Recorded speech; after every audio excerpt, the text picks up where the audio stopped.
In 2001, at a local bank in Tucson, Arizona, a junior branch manager began tracking a specific pattern. He noticed a series of recurring cash deposits, each one carefully calculated to sit just below the $10,000 threshold that triggers a mandatory report to federal regulators. Following standard procedure, he filed an internal suspicious activity report, but the document never reached the Financial Crimes Enforcement Network. Instead, a senior manager 2 levels above him quietly buried the file. The branch manager kept a personal copy of that report for 3 years. In 2004, frustrated by the silence, he sent it anonymously to a journalist at a regional newspaper. The resulting article was small and stayed local, but it caught the attention of an FBI financial crimes analyst in Phoenix. For 2 years, this analyst had been tracking unusual interbank transfer patterns that he couldn't quite explain. Once the analyst received authorization to cross-reference the Tucson branch's data against national patterns, the scope of the story changed. The individual deposits in Arizona were part of a much larger, automated movement of money through the American financial system. That one retained copy of a suppressed report became the starting point for an investigation into a secret banking network that had been operating for nearly 20 years. Between 1984 and 2001, one man secretly acquired a network of 72 banks across 23 states. Through these institutions, he moved an estimated $1 trillion. America never consolidated its banking system. Over 4,500 independent institutions exist. Oversight is fractured across dozens of disconnected agencies. By secretly owning enough small banks across different jurisdictions, the mastermind moved massive sums of money completely undetected beneath this fractured regulatory grid.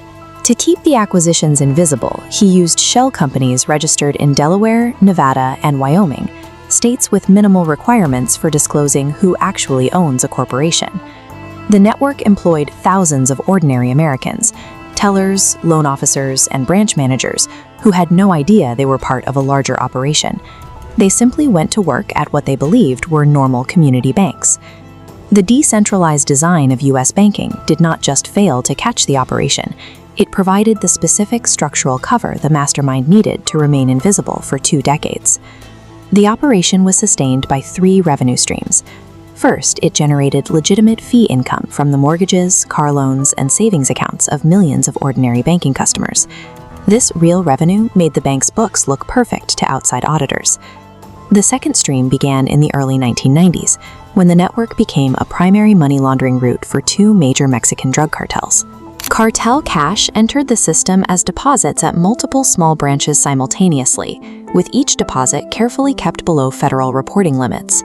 That money then moved through interbank transfers until it emerged as clean business loans or real estate investments. The third stream provided international market access to sanctioned foreign governments. Through complex currency exchange arrangements, these governments moved money through the network, bypassing U.S. Treasury prohibitions. By blending this illicit capital with the life savings of ordinary citizens, the mastermind made the network impossible to dismantle without causing significant financial harm to thousands of innocent people.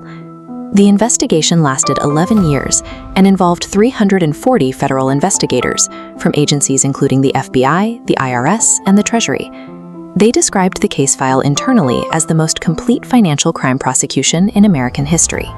They confirmed the hijacking of 72 banks and estimated that over 20 years, the network moved up to $1.2 trillion, including approximately $50 billion in direct theft and fraud. But as the case moved toward prosecution, investigators discovered a major complication. The sanctioned nations using this network were also strategic American allies. Fully prosecuting the case in open court would have meant exposing those sensitive diplomatic relationships and intelligence operations on the public record. Both the State Department and the CIA objected to a public trial. The case was eventually transferred to a joint task force and placed under classification protocols that prevented any normal judicial proceedings. The man at the center of the network negotiated a settlement, the terms of which remain classified. His real name has never been officially published, and his current location is unknown.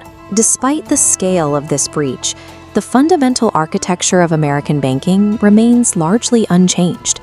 Fragmented oversight and minimal transparency in beneficial ownership are still the standard. The systems overseeing your money today are the same ones that allowed a secret empire to operate for 20 years, and the full account of how that was possible remains locked inside a classified file.